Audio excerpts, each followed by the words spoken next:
கனவு காணுங்கள் அப்படின்னு சொல்லி அப்துல் கலாம் சொன்னது என்னவோ உண்மைதான். ஆனா பகல் கனவு, கனவு, அந்தி கனவு அப்படின்னு சொல்லி நிறைய கனவுகள் கண்டுட்டு தான் இருக்கிறோம்.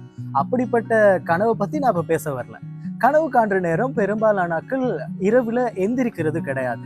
பயந்தோ இல்லாட்டி திடுக்கிட்டு எழுந்திருக்கிறது பெரும்பாலானாக்கள் கிட்ட இருக்கும். ஆனா ஒரு சிலர்கிட்ட இருக்காது. அப்படி இருக்கிறதுக்கு காரணம் என்ன அப்படின்னு சொல்லி தான் பார்க்க போறோம். ஆரம்பத்துல தூக்கத்துல நிறைய ஸ்டேஜஸ் இருக்குது. ஸ்டேஜ் 1, ஸ்டேஜ் 2, ஸ்டேஜ் 3, ஸ்டேஜ் 4 அப்படின்னு சொல்லி ஸ்டேஜ் 4 வரைக்குமே இருக்குது. அந்த ஸ்டேஜ் 4 வரைக்குமே நாங்க NERMன்னு சொல்லுவோம்.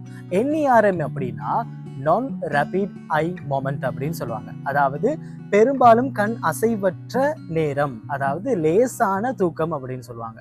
இந்த லேசான தூக்கத்தை கடந்தோம் அப்படின்னு சொன்னாதான் ஆழ்ந்த தூக்கம். அந்த ஆழ்ந்த தூக்கத்தை REM அப்படின்னு சொல்லுவாங்க, ரேபிட் ஐ மொமெண்ட் அப்படின்னு சொல்லி. இந்த ரேபிட் ஐ மொமெண்ட்ல தான் முக்கியமான விஷயங்களே நடக்கும். இந்த ரேபிட் ஐ மொமெண்ட்ல எங்களோட மூளை நல்ல வேகமா வேலை செய்யும்.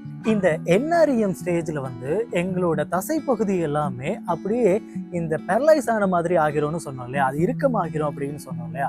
அது இறுக்கமாகின கால பகுதியில இறுக்கமாகிற நேரத்துல எங்களோட உடல்ல மூளைக்குள்ள நிறைய வேவ்ஸ் உருவாகும். Alpha waves, beta waves, tetra waves அப்படின்னு சொல்லி நிறைய வேவ்ஸ் உருவாகும்.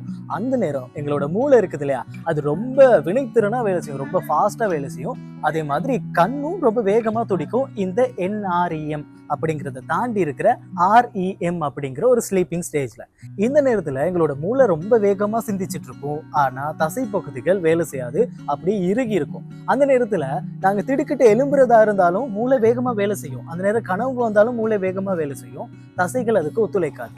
அதாவது மூளை வினைத்திறனா வேலை செய்யும், செயல்பாடு அதாவது அசைவு ஒத்துழைக்கப்படாது அப்படின்னு சொல்லப்படுது.